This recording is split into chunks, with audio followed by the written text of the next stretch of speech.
नमस्कार दोस्तों। कहानियों की श्रृंखला में आज सुनेंगे युवा लेखिका मनीषा कुलश्रेष्ठ जी की कहानी ब्लैक होल्स। मनीषा जी की कहानियों में दर्शन और विचार की गहराई है।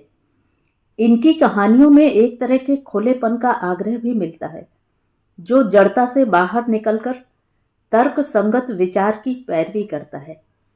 तो आइए सुनते हैं उनकी कहानी ब्लैक होल्स। आखिरकार मैं पिता हूँ। मेरी हथेलियों को ग्लानि नम कर गई है जिसे मैं बार बार पोंछ रहा हूँ अपनी पतलून से। वह लाल पोल्का डॉट्स वाली स्कर्ट में जो खड़ी है, अपने कॉलेज के गेट पर मुड़कर मुझे देखती हुई, मेरी बेटी है। आज पहली बार मैं आहत हूँ अपने आप से। वह मुझसे होगी ही, और उससे जो आहत होकर, जाने दें, घबराहट होती है सोचकर। मैं आपको बताता हूं अपनी ग्लानि की सारी वजह। बुरा ना माने तो शुरू से बताऊं, थोड़ा विस्तार हो जाए तो। मेरी बेटी का जब जन्म हुआ था, मिलिट्री हॉस्पिटल की सारी नर्सें मेरी बीबी के वार्ड में इकट्ठी हो गई थीं। मैं उसे देखने के लिए सच में कतार में खड़ा था।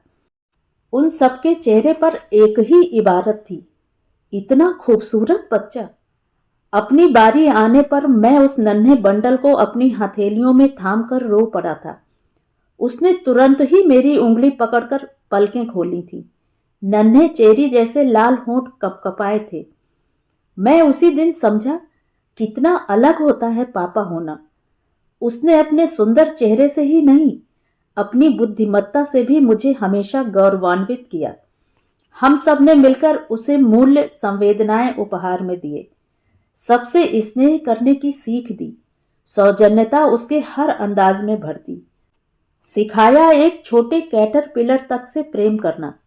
वह सब थमा दिया जो आदर्शों पर खरा उतरता।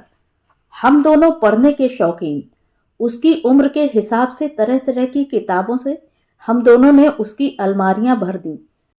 किताबों के प्रेम में वह अपनी उम्र से भी गंभीर चीजें पढ़ने लगी। किसी भी विषय पर जब वह बोलती, लोग हतप्रभ रह जाते। सब कुछ ठीक ही तो चल रहा था। वह 10वीं क्लास में थी कि उसे हर किशोरी की तरह लड़कों में रुचि जगी। एक दो लड़कों से सहज दोस्ती हुई। एक से वह कब और निकट हुई, हमें पता ही नहीं चला, क्योंकि उसके अंदाज में कोई बदलाव नहीं आया, सिवाय इसके कि वह स्पोर्ट्स मैगजीन पढ़ने में रुचि लेने लगी। मुझे याद है, उसके जीवन का पहला थप्पड़ मेरे ही हाथों उसके चंपई कोमल गालों पर पड़ा।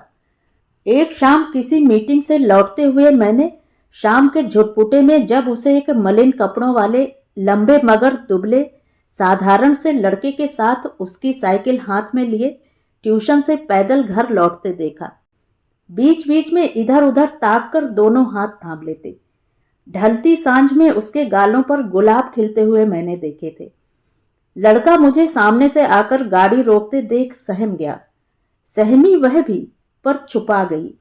नमस्ते कर वह लड़का उल्टा मुड़ गया अपनी साइकिल लेकर। वह मेरे साथ गाड़ी में बैठ गई। मेरी चुप्पी की गंभीरता उसे पता है।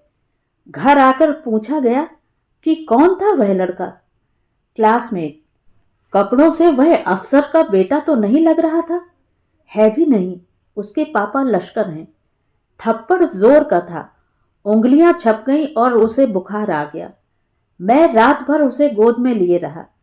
मेरी पत्नी समझाती रही कि समाज में कई वर्ग होते हैं, हर वर्ग का अलग अलग जीवन होता है। जब हम कोई ड्रेस खरीदते हैं, जूते तक बेमेल नहीं पहनते। मम्मी, जिंदगी ड्रेस नहीं होती, इंसान जूते नहीं होते। व्यवहारिकता कुछ होती है, यह तो मानोगी। वह पढ़ने में ब्रिलियंट है, फुटबॉल टीम का कैप्टन है। वह आगे कुछ अच्छा जरूर कर लेगा। जो भी हो, तुम उससे एक दूरी बरतोगी। वह कातर असमंजस से अपनी मां को देखकर निढाल हो गई। बुखार उतरा, स्कूल शुरू हुआ। उसने उस लड़के से दूरी बना ली। पता नहीं कब उसने एक सुंदर आवरण ओढ़ लिया, हंसता मुस्काता, और होठों पर सेंसर लगा लिया। वही बोलती जो हम सुनना चाहते। रहस्यों की कितनी गांठें उसने मन के रेशम में बांध ली। किताबें कुछ कहती, हम अलग अलग अवसरों पर पॉज ले लेकर अलग अलग बातें करते। वह एक निगाह असमंजस की हम पर डालती और मन के रेशम में एक गांठ लगा लेती। ऐसा लगता था कि वह एक बेटी के तौर पर प्रकाश और आदर्श की दुनिया में रहती, लेकिन जब नजर उठाती कुछ और देखती। लेकिन आधी दुनिया के प्रकाशवान होने के बरक्स आधी दुनिया कर्कश, हिंसक और बीमारियों और वर्ग भेदों से भरी दुनिया भी थी। सारे आदर्शों की बात करते बड़े लोगों की अपनी कमजोरियां और भ्रम थे। कुलीनता की रोशनी के अपने साए जो गिरते जमीन ही पर थे। विश्वासों की एड़ियों में दरारें थीं। मैं परेशान हो रहा था कि उसकी मित्रता हमेशा व्यथित, टूटे, दरार पड़े बच्चों से क्यों होती है। लड़कियां भी अक्सर थोड़े कमतर वर्ग की या फिर अलमस्त, बिना आवरण वाली लड़कियां, जिन्हें हम लोग बिगड़ैल कह सकते हैं। देखिए, मैं आपको पहले ही बता चुका हूं कि मैं पिता हूं। मेरी ये चिंताएं स्वाभाविक हैं। हो सकता है आप मुझे सामंती या वर्ग विभेद का पैरोकार समझ लें, लेकिन मैंने दुनिया देखी है। फिर मसला किसी और सामाजिक संदर्भ का नहीं, मेरी अपनी बेटी का है। किसी से बिना उसका वर्ग जाने उसकी दोस्ती को हर कोई सराह सकता था, पर मुझे भय लगता था कि इन वंचितों की मनोवैज्ञानिक ग्रंथियां मेरी मासूम बच्ची को आहत न कर दें। आखिर पिता हूं। मुझे उसका बचपन याद आता, जब वह 2 साल की थी। हमारे आउट हाउस में रहने वाली बांग्लादेशी आया नजमा के बच्चों में ठुमक चलकर घुस जाती, उसकी सूखी रोटी छीनकर खाती, उन्हें अपना सेब खिलौने दे आती। ऐसे में नजमा माफी मांगती हुई खिलौने लौटाती तो हम उदारता को ओढ़े रहते, पर भीतर इन्फेक्शन के भय को पाले वे खिलौने उसी को दे देते। हम उसे अपनी सुरक्षाओं के घेरे में समेटते रहे, वह भीतर से फिसलकर दूर जाती रही। इस तरह कुछ बरस बीत गए। वह एक दुनिया में बसी 2 दुनियाओं से सामंजस्य करने लगी, पर ये 2 दुनियाएं भी द्विगुणित होने लगी। वह अब कॉलेज में आ गई। महानगर की विराटता में हर रोज न जाने कितने करोड़ लोग घरों से निकलकर किस सुरसा के मुख में समाते हैं, फिर निकलकर घरों में बंद। हम तीनों घर से निकलते, बिछड़ते, फिर शाम को ही मिलते। एक शाम की बात है, मैं घर लौटा, कार पार्क की अपने सरकारी कैंपस में बने अपार्टमेंट में, और ब्रीफ केस उठाकर चलने लगा। अंकल, बेहद दुबला, औसत कद, औसत चेहरा, नजर का मोटा चश्मा लगाए एक लड़का एक बंडल लिए खड़ा था। ये अनिंद्या के लेटर्स और फोटोग्राफ। उसे कहिएगा परसों संडे को मैं अपने वाले लेटर्स वापस लेने आऊंगा। पकड़ाकर वह तीर सा निकल गया। मैं हड़बड़ाहट में उसे रोक भी नहीं सका। मैं बेल बजाकर सीधे अपने कमरे में चला गया, अपने कमरे में गिटार बजाती अनिंद्या को उपेक्षित करता हुआ। रोज की तरह लंबा लाड़ दुलार का उसका समय टल गया। मैं समझ नहीं पा रहा था वह लड़का यह क्या देकर चला गया है। अनी 2 बार पर्दे से झांक कर चली गई। मुझे यूनिफॉर्म में बिना जूता उतारे बिस्तर पर ढहा देखकर घबराकर लौट गई। उसकी मम्मी अभी लौटी नहीं थी। पापा, चाय बना दूं? तीसरी बार उससे रहा नहीं गया। चाय बनते ही उसकी मम्मी लौट आई। सबने खामोशी से चाय पी। मेरी पत्नी मेरा मूड भांपने की कोशिश में थी। उसने अनी को जाकर पढ़ने को कहा। मैंने मरी हुई खामोशी में कपड़े बदले, पत्नी को पर्दा डालने को कहकर बंडल खोला। जाने पहचाने हूबहू मेरे जैसे उसे विरासत में मिले सुघड़ मोती जैसे शब्द तरह तरह के रंगीन पेनों से लिखे। मैं सिहर गया। 50 से ज्यादा पत्र, तरह तरह के रोमानी संबोधन, कविताएं, आजीवन साथ निभाने का वादा, होने वाले बच्चों के सपने, नन्ही अनिंद्या और बच्चे। अभी तो गोदी से उतरकर चलना सीखी है। नहीं, हम भूल गए थे वह 18 की हो चुकी थी। देखने में लगती तो 15 की है, बल्कि मुझे तो वह चलना सीखती बच्ची ही लगती है। हमने देर रात तक वह बंडल उल्टा पुल्टा। कुछ खत अजीब थे, बीमारी से लड़ने की सलाह देते, या ऐसे आशय के कि काश इस पल तुम्हारे पास आ जाऊं। और तुम्हारी बीमारी ले लूं। हम साथ लड़ेंगे इस बीमारी से। हम लंबी मैरिड लाइफ जिएंगे। सब ठीक होगा। पत्र बता रहे थे, इंटरनेट पर भी वे लगातार संवादरत हैं। एक एक पल की खबर दोनों बांटते हैं। मुलाकातें कॉलेज गोल करके हो रही हैं। कुछ यहीं नाक के नीचे कैंपस के सेंट्रल गार्डन में, कॉलेज के पास के कैफे में, कुछ मिलिट्री अस्पताल के वार्ड में। वे खत अंग्रेजी में थे। उनमें से एक उन सब खतों को समेटता सा था। वही दिखाई देता हूं कि लड़की किस हद तक। मैं कब तुम्हारे बारे में नहीं सोचती। यह तुम शिकायत कर नहीं सकते कि मैं तुम्हारे बारे में नहीं सोचती हूं। तुम मेरे हर पत्र को और हर मुलाकात को आखिरी पत्र या आखिरी मुलाकात क्यों समझने लगते हो? तुम मेरे प्यार को तमाम बड़े और दुनियादार लोगों की तरह दीवानगी नहीं, दया मानते हो तो बुरा लगता है। तुम तो ऐसा मत कहो और समझो, मैं सच ही तुम्हारे साथ जिंदगी बिताना चाहूंगी। तुम जीनियस हो। तुम दर्द शब्द को अनी से बदल कर देखो ना। मुझे पसलियों में अनी हो रही है। मेरी आंखें अनी से भरी हैं। मैं अनी के साथ रहना कब सीखूंगा? हा हा हा। मैंने सपनों में एक क्यूट बेबी देखा। जामुन के पेड़ के नीचे खाली डायपर पहने झुककर कुछ उठा रहा था। तुम पेड़ पर चढ़े थे, काले जामुनों की डाल हिलाते। हमारा बच्चा। मैंने तुमसे पूछा था, चलो नाम सोचें। तुम सड़ा मुंह बनाकर उठ गए थे बेंच से। क्या तुम्हें छोटे बच्चे नहीं पसंद रोहन? मेरे तकिए तुमने देखे होते तो हमेशा उन पर मस्कारा और आईलाइनर के गीले दाग होते हैं। हाँ, मैं पत्थर नहीं हूं। मेरी कोशिश थी कि मैं तुम्हारे भीतर एक चिंगारी छोड़ दूं। तुम उठो और जोश से भर जाओ। मेरी सारी कोशिशें, कुछ हालात, कुछ तुम बेकार कर देते हो। तुम जो कर रहे हो उसमें गहरे डूब जाओ। प्रेम और प्रोग्रामिंग। तुमने मेरे लिए जो सॉफ्टवेयर बनाया वह बहुत काम का है। मैं कितने ग्राफिक्स चुटकियों में बना लेती हूँ। सुनो, जब मैं अपनी पहली एनिमेशन फिल्म बनाऊंगी, उसका अंत परियों की कहानियों या फिल्मों जैसा नहीं होगा। दे लिव्ड हैप्पीली या they died in each other arms. No no, मैं उनको बच्चों को पालते, लड़ते झगड़ते, कुकिंग करते, प्यार करते दिखाऊंगी। जिंदगी यही है, रोजमर्रा, जिसे रूटीन कहते हैं हम। रोहन, वही असल जीना है। तुम्हें न्यू ईयर बॉल में आना होगा। हमें अच्छे से तैयार होना है। थीम है समुद्री डाकू और जलपरियां। कल हम शॉपिंग पर चलें यानी? रोहन, मैंने तुम्हारे चाहने से खुद को कई चीजों से दूर कर लिया है। मैंने मानने की कोशिश की कि मैं तुम्हारे लिए बनी हूं। तुम अकेले नहीं हो। तुम मुझे मजबूर करते हो कि मैं यह सोचूं कि मैंने तुम्हारी तरफ बढ़कर गलत फैसला किया। मुझे बहुत बुरा लगा जब तुमने मेरे कॉलेज के दोस्तों के सामने मेरे साथ ऊंची आवाज में बात की। मुझे आदत नहीं है रोहन। हमारे यहाँ कोई इतना तेज और कड़वा नहीं बोलता।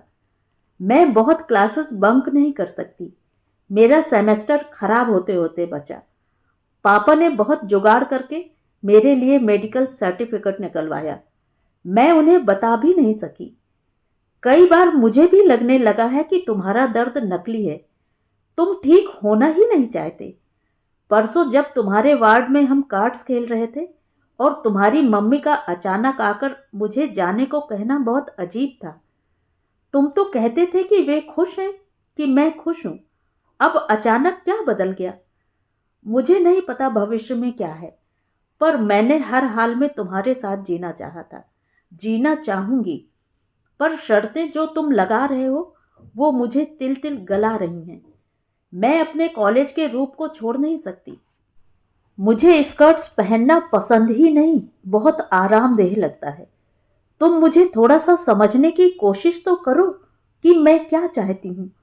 तुम्हें मुस्कुराता बिना दर्द के देखने की मेरी चाह मुझसे मेरी हंसी छीन रही है रोहन। मम्मी मेरी उदासी से घबराकर 10 सवाल करती हैं। मेरे पास कमरा बंद कर लेने के सिवा कोई उपाय नहीं होता। मैं आगे नहीं बढ़ सका।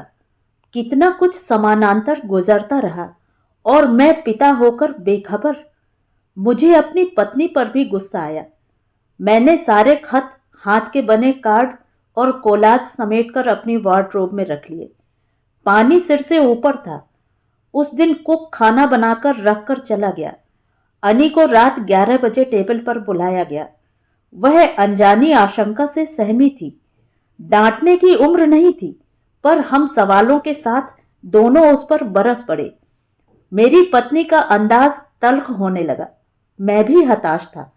पहले वह देर तक मुंह की जेब खोलने को तैयार नहीं हुई। ठंडा गरम भाव प्रभाव देकर जब उससे उगलवाया गया तो लब्बो लुआब पता चला कि लड़का इस बार किसी सीनियर नेवल अफसर का बेटा है, पर उसे कोई अजीब बीमारी है। लंबे समय से बीमार है, अचानक बेहोश हो जाता है। उसने किसी तरह 12वीं पास की है। अब घर पर रहकर आगे की पढ़ाई कर रहा है। महीने में 15 दिन अस्पताल में बीतते हैं। नई प्रणाली का इलाज असर करता रहा तो वह उबर आएगा। यह सब क्या है? किस शादी, बच्चे? पापा, हमने ऐसी वैसी कोई गलती नहीं की, क्योंकि डॉक्टर्स ने उसे किसी भी एक्साइटमेंट से दूर रहने को कहा है। हम दोनों हतप्रभ थे, लगभग हिल चुके थे भीतर गहरे। मैं सिर पकड़कर बैठा था। मेरी पत्नी उसे समझाए जा रही थी। तुम दिमाग से सोचती भी हो या? क्या तुम्हें जीवन भर किसी ऐसे बीमार लड़के की नर्स बनना मंजूर है? ऐसी दया में शादियां की जाती हैं। मैं प्यार करती हूं। प्यार? तुमसे समझदार वह लड़का है जो तुम्हारे खत लौटा गया। अपने लेने आएगा परसों। वह यह सब इसलिए लौटा रहा है क्योंकि नाराज है मेरी छोटी और स्लीवलेस ड्रेस पहनने से। वाह कमाल! इतनी हिम्मत और इतना अधिकार, जबकि तुम उसे इस हाल में भी। तुम जैसी लड़कियां होती हैं इस जमाने में। कुछ नहीं मम्मा, वह थोड़ा सा मुझे लेकर असुरक्षित है। नॉनसेंस। बीच में शनिवार था। सारा दिन अनी को समझाई गई दुनियादारी, इतनी कि उसे समझ आ गया कि वह नर्स बनकर किस लिए किसी बीमार लड़के के लिए जीवन तबाह करे। गर्मी के दिन थे, अमलतास बौरा रहा था। जामुनों पर फल लदे थे। संडे की सुबह वह लड़का मुझे हमारे 2 मंजिला अपार्टमेंट के नीचे अमलतास के पेड़ के नीचे मडराता दिख गया। उसके साथ एक लड़का और था। मुझे क्रोध आया। इसी बेवकूफ ने मेरी मासूम बेटी को फुसलाया है, अपनी बीमारी और अनाम दर्द को हथियार बनाकर। करते हैं औसत किस्म के लड़के ऐसा भी। हमारे जमाने में भी किया करते थे। उस लड़के ने नीचे से अनी को कॉल किया। मैंने उसे इशारे से कहा, ऊपर बुला लो। सहमी हुई अनी ने यही किया। लड़का पूरे आत्मविश्वास से भीतर आ गया। अंकल, अनिद्या को बुला दें। वह नहीं आएगी, मुझसे बात करो। ब्रेकअप करना है तो मेरे लेटर्स और गिफ्ट्स वापस कर दे। वह, उसके पास तुम्हारी ऐसी कोई चीज नहीं है। मैंने उसे महंगे गिफ्ट्स दिए हैं। वह तुम्हारे महंगे गिफ्ट्स की लालची नहीं। भीतर से अनिंद्या की मम्मी एक रिस्ट वॉच, एक नन्हा सोने के हार्ट वाला पेंडेंट और रे-बैन ब्रांड का ग्लासेस लाकर उसे पकड़ा गई। लो और चलते बनो। मेरे लेटर्स? अनिंद्या कह रही है उसके पास कोई लेटर नहीं। मेरी पत्नी ने कहा। हैं, उसे देने होंगे।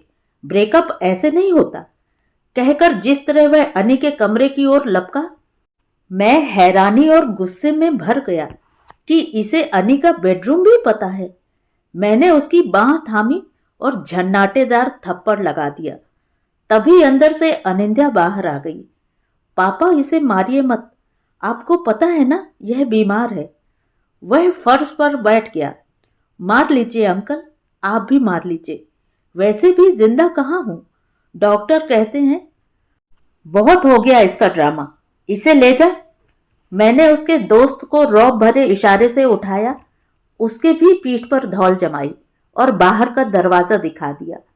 बहुत रोने धोने के बाद जब अनी ट्यूशन पढ़ने गई तो लड़के के खतों की खोज हुई। वे सुंदर पेंटिंग्स थीं, उदास कविताएं थीं, जिनके तल में मृत्यु बह रही थी। मैं इस तल में अपनी बेटी को नहीं डुबोना चाहता था। मैंने उसे समझाने के अलावा बहुत सारे क्रियाकलापों में व्यस्त कर दिया। कॉलेज, कोचिंग, फिर डांस क्लास और रात को मैं और वह पॉलिटिक्स एनवायरनमेंट पर बहस करते। मैं समय से दफ्तर से लौटता। उसकी मां ने लंबी छुट्टी ले ली थी। उसे कहीं अकेले नहीं निकलने दिया जाता, सिवाय कॉलेज के ग्रुप के। वह अपने ग्रेजुएशन के फाइनल ईयर में आ गई थी और एनिमेशन फिल्मों की दुनिया में एक अमेरिका बेस्ड एनिमेशन कंपनी में इंटर्नशिप भी कर रही थी। एक दिन वह बहुत खुश थी। उसे भारतीय मैथोलॉजी पर एक छोटी एनिमेशन फिल्म प्रोजेक्ट के लिए चुना गया था। वह बातें कर रही थी, पापा, मुझे अमर चित्र कथाओं को पर्दे पर लाना है एक दिन। आम्रपाली, कच, देवयानी, वासव दत्ता। मैंने उसे उसके कॉलेज के गेट के बाहर उतारा। उसने पोल्का डॉट्स वाली बहुत सुंदर लाल मिडी ड्रेस पहनी थी, तो मुझे वह बीमार, उसकी छोटी फैशनेबल ड्रेसेस पर आपत्ति करने वाला, अपनी बीमारी और मृत्यु की आशंका से भावनात्मक रूप से कमजोर करने वाला लड़का याद आ गया। तेरे उस ड्रामा कंपनी के क्या हाल हैं? ठीक हो गया ना वह? मैंने कहा था ना, कुछ नहीं होता ऐसों को। वह बस सहानुभूति जीतना, सुंदर और लायक लड़कियों की। मैं एफएम पर चलते गाने की धुन गुनगुनाते हुए पूछ बैठा, पापा, वह अब जिंदा नहीं है। वह तटस्थ थी। उसके चेहरे पर जमा हुआ दुख दिख रहा था। उसके होंठ कांप रहे थे। आंसू पी लिए थे उसने, लेकिन मैं उसका रुदन सुन सकता था। उसने उसकी समाधि अपने ही भीतर बनाकर पीड़ाओं का बिना नाम का समाधि लेख लिखकर दरवाजे बंद कर दिए थे खुद के। क्योंकि पापा मम्मी व्यवहारिक हैं, उनकी सोच कुछ और कहती थी, उन किताबों के विपरीत। मुझे एक साथ वो दोनों थप्पड़ याद आ गए जो मैंने पहली बार अनी के मुख पर लगाया था, दूसरी बार उस लड़के के। मन किया 3-4 थप्पड़ अपने गाल पर लगा लूं। मैं बुरी तरह बिखरने वाला था कि अनी ने मेरे स्टीयरिंग व्हील पर कांपते हाथ पर हाथ रखा। पापा, आपकी गलती नहीं। उसके पापा मम्मी डॉक्टर, और वह खुद जानता था कि वह मरने वाला है। मैं ही सोचती थी कि मेरे हाथ स्टीयरिंग पर कांप रहे थे। मैं अब तक खुद को समझा रहा हूं कि मैं पिता हूं। मुझे नहीं पता कि मैंने सही किया या गलत। मैंने उस रोज नहीं सोचा था कि उस थप्पड़ के बदले मेरी आत्मा पर अदृश्य घाव हो जाएंगे और मैं बार बार उन्हें अपने हाथों से सहलाऊंगा। उसकी मृत्यु से मुझे क्यों फर्क पड़ना था? लेकिन मैं हताश रहा पूरा दिन। अपनी हथेलियां देखता, उन्हें अपने गाल पर रख पश्चाताप में झुलस रहा था। उसकी उकड़ू बैठी अवस्था याद आती। दोनों हाथ मोड़े, कोहनियों से चेहरा ढके। मार लीजिए, मार लीजिए। माना मैं आपकी बेटी हूं। आप पापा थे, इससे मैंने कब इनकार किया था? आप बेहतरीन पापा होते होते कहीं चूक गए। मैं आपको आदर्श मानती रही हूं, क्योंकि आपने मेरे स्कूल के जिस दोस्त के कारण पहला थप्पड़ मारा था कि वह एक 4th क्लास लश्कर का बेटा था। पापा, आपने ठीक वैसी ही कहानी अपने बारे में सुनाई थी कि आप एक लैब असिस्टेंट के बेटे थे। बहुत मुश्किलों के साथ आप पढ़े। आपके पास भी 3 जोड़ी कपड़े होते थे और आप भी बहुत ब्रिलियंट थे। आप में अफसर बनने की योग्यता थी। मैंने आपसे कभी बहस नहीं की। आपको मेरी बहस से चोट पहुंचती थी। मैं यह जानती हूं, आपकी आंखें पढ़ती हैं कि मेरा मन बहुत जिरह करता है उस इंसानियत और मूल्यों वाली किताबों को लेकर जो आपने बेबी बाथ टब में भी पकड़ाई थी। प्लास्टिक कोटेड रफस भालू की किताब, फिर स्कूल जाने पर अमर चित्र कथाएं, पंचतंत्र, कितने सारे महान लोगों की ऑटोबायोग्राफीज। आप मुझे कहते थे मेरे दोस्तों और सहेलियों ने मुझे बिगाड़ा। नहीं पापा, उनमें तो मुझे किताबों जैसे लीक से हटकर चले अलबेले चरित्र मिले। मुझे जो भी बनाया बिगाड़ा, कुछ किताबों ने, कुछ मेरे अपने दिमाग ने, जो तर्क करता था। मैंने छोटे गेट से झांक कर देखा। बहुत देर तक आप अपने हाथ मसोसते कार स्टार्ट कर धीरे से चले गए थे। मैं आपको ग्लानि में नहीं देख सकती। आप हमारे लेटर्स पढ़कर जाने क्या क्या सोच गए। आपकी बेटी क्या दे सकती थी? जानते हो वह क्या कहकर मरा? अनिंद्या, मैं तो वर्जिन ही मरने वाला हूँ। सॉरी पापा। हाँ, मैं उससे मिली थी कुछ दिन पहले उसके जाने के। तब मैंने उसे खुद को चूम लेने के लिए कहा था। वो चुंबन एकदम भोले थे, सादे और सीमित। उसने स्वीकार कर लिया था कि वह मर रहा है। उसने खुद को सबसे काट लिया। मैं उसे बताना चाहती थी कि सब ठीक हो जाएगा, लेकिन वह किसी से आश्वस्ति नहीं चाहता था। मैं नहीं कह सकूंगी कि मैं केवल यह चाहती थी कि उसे सुकून मिले, उसकी आंखों में सपने उगें, इसलिए प्यार का ढोंग करती थी। वह अनोखा एवं अटपटा था, मेरे सारे अन्य अच्छे दोस्तों सहेलियों की तरह, जिनके लिए मम्मा के पास एक शब्द है, बेतुके दोस्त, यानी एकदम अजीबोगरीब। मैंने बस कोशिश की थी कि उसके उस रहस्यमय दर्द को समझ सकूं, जिसको समझने में उसके मॉम डैड फेल हो गए। वे सोचते थे कि यह कुछ नाटकीय या बेजा एहसास है। दर्द के बदले प्रेम के अलावा मैं क्या दे सकती थी? उसने मुझे जितना दिया, एक समझ फिल्मों के लिए, कहानियों के लिए, एनिमेशन के लिए, दिन रात लगकर एक सॉफ्टवेयर बनाया उसने। मेरे होने से, मेरे कारण व्यस्त होने से उसे उन दिनों बस बेहतरीन लगा होगा। एक सुंदर लड़की का बॉयफ्रेंड होना, जो हर रोज उससे चैट करती, हाथ से भी चिट्ठियां लिखती, जिनमें शादी और होने वाले बच्चों का जिक्र होता। उसकी डूबती हुई आत्मा में मासूम शरारती सपने फुदकते। बस यही पापा। आपने एक दिन गुस्से में कहा था, देखना यह सब ड्रामा है, एक दिन वह ठीक हो जाएगा और तुम्हें भूलकर किसी और लड़की को डेट करेगा। मैं बुदबुदाई थी, काश वह ढेर सारी लड़कियों को डेट करे। वह दिन आया ही नहीं। उसके आखिरी दिन मोमबत्ती बुझने जैसे थे। बिजली आ जाने पर मोमबत्ती के बुझने के बाद की महक जैसी उदासी दे जाती है ना, ठीक वैसे ही। उसके खत आप मेरी अलमारियों में दिनों दिन खोजते रहे।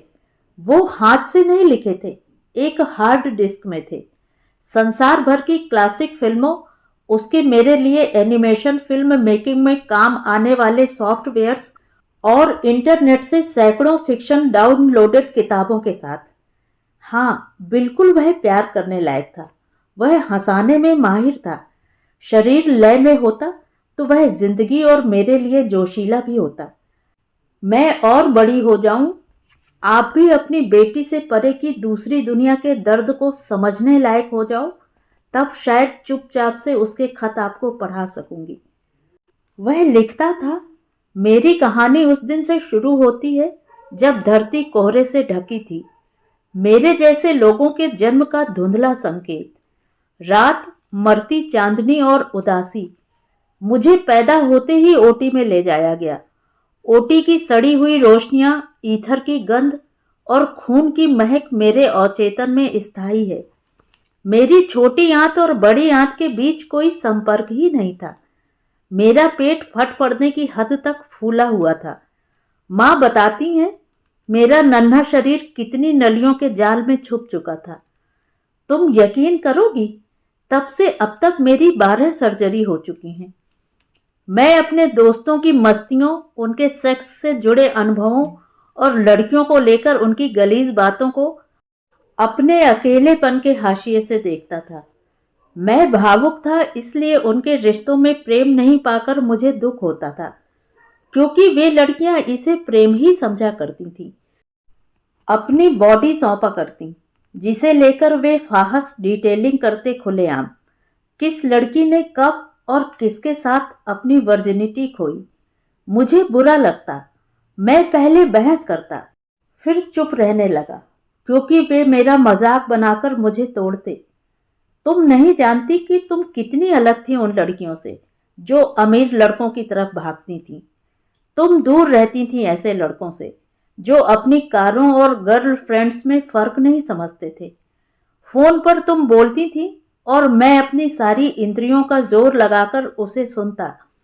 हर रात दर्द को खुद को सौंपने के बाद केवल रात 10 बजे फोन पर तुम्हारी आवाज मुझे विश्वास दिलाती थी कि मुझे जीना है। मैं खुद से कहता, अच्छी तरह सुन ले, तेरी मुस्कान उसकी उम्मीद है। दर्द में भी मुस्कुरा। पागल हो तुमने अपने शरीर के सुनहरे रोमों को मुझे छूने दिया, पूरी संवेदनशीलता से। यकीन मानना, मैंने तुम्हें लड़का बनकर नहीं, लड़कियों की संवेदनशीलता के साथ थोड़ा छुआ, बाकी बात के लिए रख दिया सहेज कर। मैं ठीक होने के लिए तैयार था, आगे होने वाली 3 और सर्जरियों के लिए। मैं तुम्हारी परी कथाओं और सुखांत एनिमेशन फिल्मों में जीने लगा। उन सब नेमतों की कल्पनाएं मेरे भीतर घोंसले बनाने लगी थी, जिनमें स्वस्थ होना सबसे पहले आता है। संपन्नता थी मेरे पास और बेहद सुंदर गर्लफ्रेंड। तुम मेरी वेब डिजाइनिंग और प्रोग्रामिंग में माहिर और मौलिक होने की तारीफ करती हो। उस लड़के की क्या योग्यता जिसके पास कोई डिग्री तक नहीं। यही मेरी विडंबना है। मेरे पापा मुझे घर में देखकर खींचते हैं। वे हताश होकर मुझे ही डांटते हैं। मम्मी खाना रखकर चुपचाप अपने स्कूल चली जाती हैं। अब उनकी आंखें भी नहीं डबडबाती। मैं डर जाता हूं कि सब किस चीज का इंतजार कर रहे हैं जो उनकी मुक्ति है। क्या मेरी बीमारी का मटमैलापन उन सब की रोजमर्रा की जिंदगी में बस गया है? मेरी माँ के बारे में तुम जानना चाहती थी ना? उनका कद बहुत छोटा था शादी के समय। मेरे पिता ने तब ध्यान नहीं दिया, पर मेरे स्वास्थ्य की वजह वह उनके छोटे कद को मानते हैं।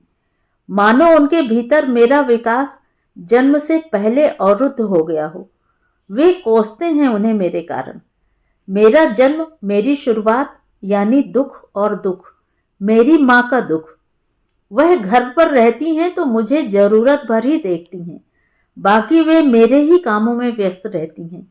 मेरा खाना, कपड़े, दवाएं, कमरा जमाना, नई फिल्मों की डीवीडी लाना, डिजिटल पत्रिका के अंक और दूसरी किताबें भर देना। मैं एक छोटे लड़के की तरह ठुनक कर उनको बुलाना चाहता हूँ, उनके महकते सीने में घुसना चाहता हूँ, पर उनकी आंखें कहती हैं डपट कर, बड़े हो चुके हो। ऐसे में मैं वही करता हूँ जो माँ को पसंद है, समय से पहले वयस्क होने का दिखावा, रात भर अच्छी नींद सोने का दिखावा। मैं अपने गुनगुने साफ बिस्तर में सरक जाता हूँ, वहां लंबे समय शांत स्थिर पड़े रहना, सपाट, स्वस्थ और बिना दर्द के होने का दिखावा करते हुए, जबकि आरी चीर रही होती है मेरी आंतों को। दर्द को आदत बना लेता। अगर ये मायावी दर्द रूप न बदलता, न रफ्तार, न अंदाज। यह दर्द कभी जलन की तरह होता, कभी गुदगुदाता, कभी सुइयां चुभाता, कभी आरी से चीरता, कभी हथौड़े चलाता, कभी बिजली के झटके सा लगता।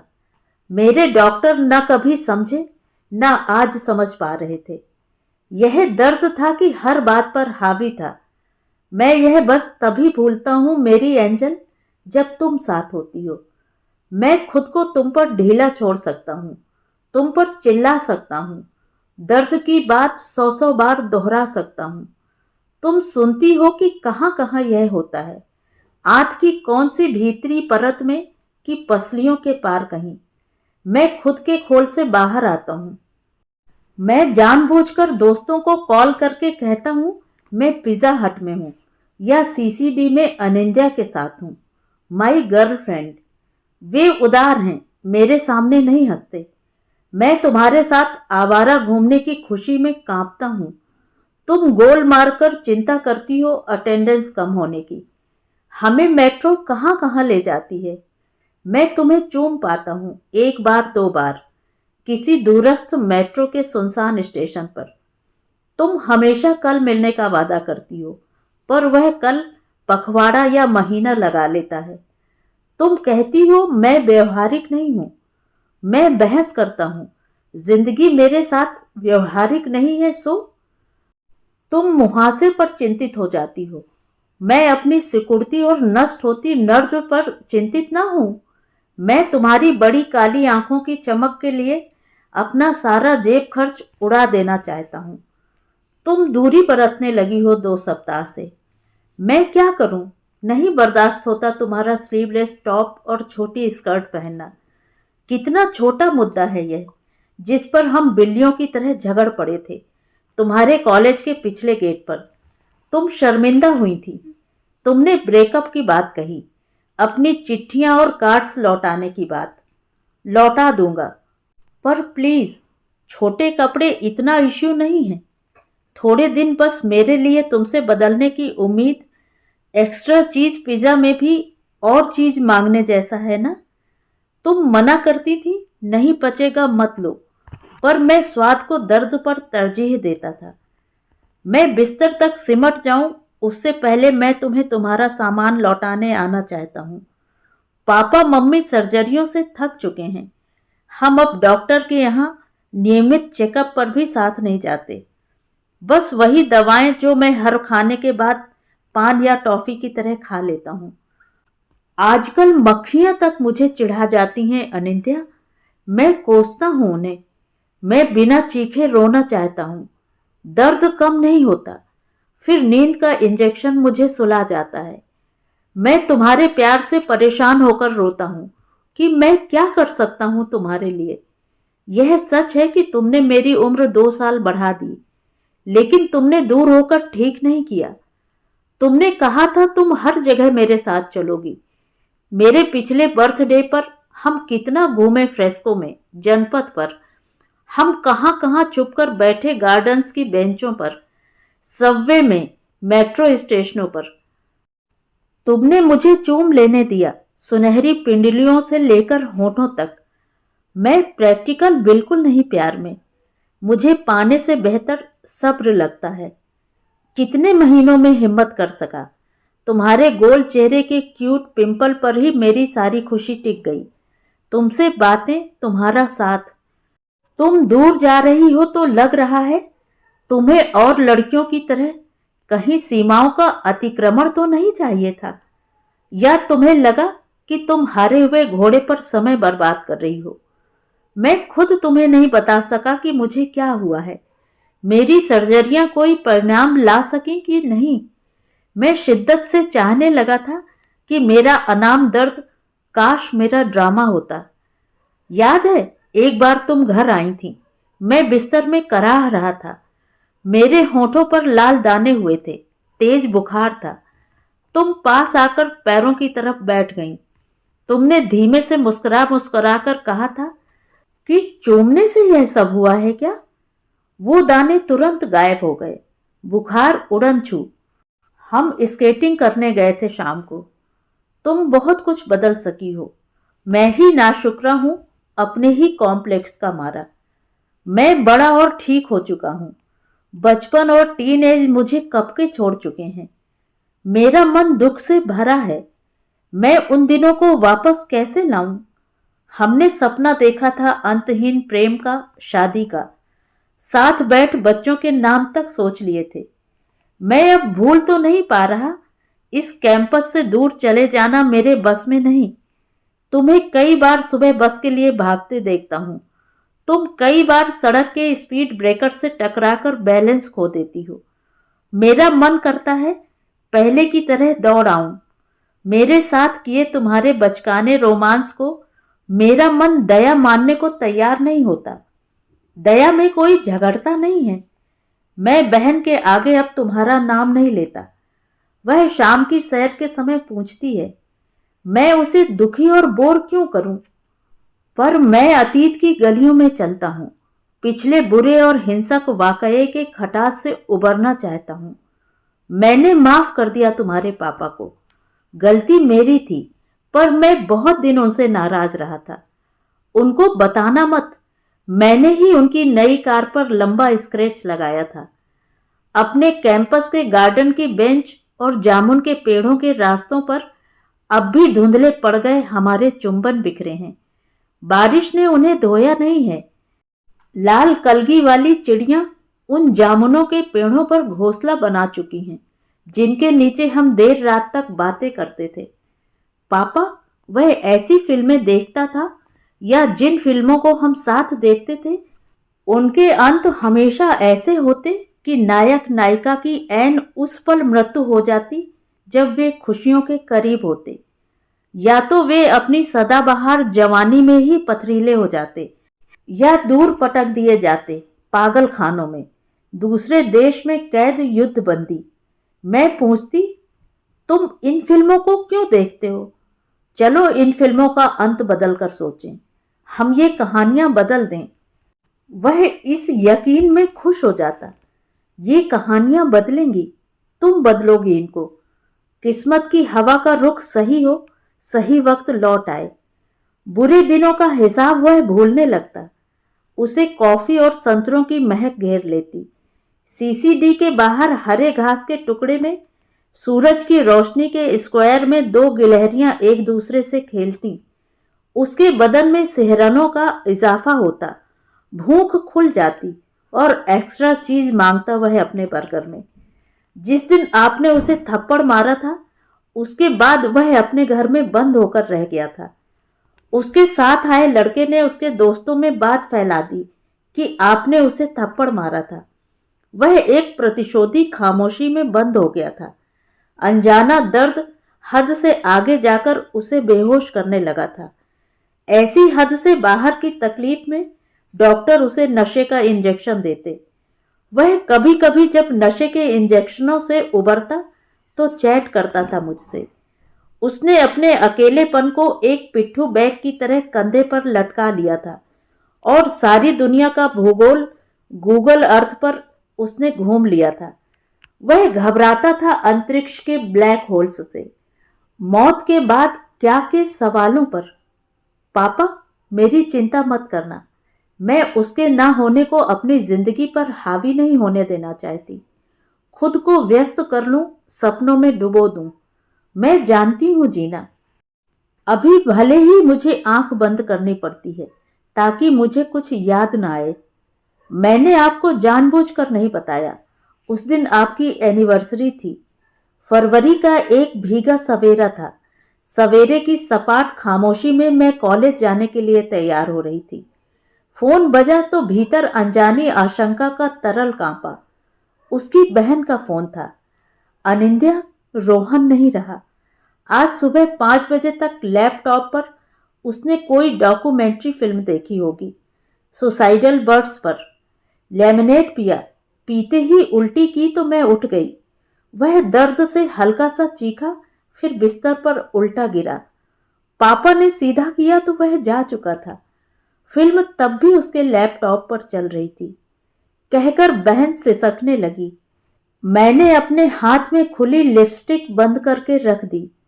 टेबल पर रखे पापा आपके और अपने टिफिन में से बिना अपना टिफिन उठाए अपना बैग लिए मैं सीढ़ियां उतर आई। मम्मी पुकारती नहीं। मैंने अपनी रुलाई छुपाते हुए चीख कर बिना उनकी तरफ देखे कहा था, मुझे जल्दी पहुंचना है, लंच तक लौट आऊंगी। 2 मिनट में मैं सड़क पर थी। मैं नहीं जानती थी मैं कहां जाऊंगी। 400 घरों वाले इस कैंपस में एक घर में जहां से वह चला गया था, उसके लिए शोक मनाने जहां उसके माता पिता के परिचित जुटेंगे, वहां जाने का मेरे पास ना अधिकार था ना मोहलत। फिर किसे विदा देती जो अब था ही नहीं। मैं बेमकसद दिल्ली कैंटोनमेंट की सुनसान सड़क पर चलने लगी। जमीन पर बिछा था पतझड़ी पत्तों में लिपटा भीगा सवेरा। सच में मुझे लगा हजारों लाल कलगी वाली काली चिड़ियां अपने टूटे पंखों के साथ सड़कों पर टपकी पड़ी हों। उनकी लाल कलगियां स्लो मोशन में पन्नियों की तरह गिर रही हों। तो ये थी कहानी। कहानी आपको कैसी लगी कमेंट करके ज़रूर बताएं। और अगर मेरे द्वारा सुनाई हुई कहानियाँ आपको अच्छी लगती हैं तो मेरे चैनल को सब्सक्राइब ज़रूर करें, लाइक करें और अपने दोस्तों और परिचितों में शेयर भी करें। बेल आइकन दबाना बिल्कुल भी ना भूलें। धन्यवाद।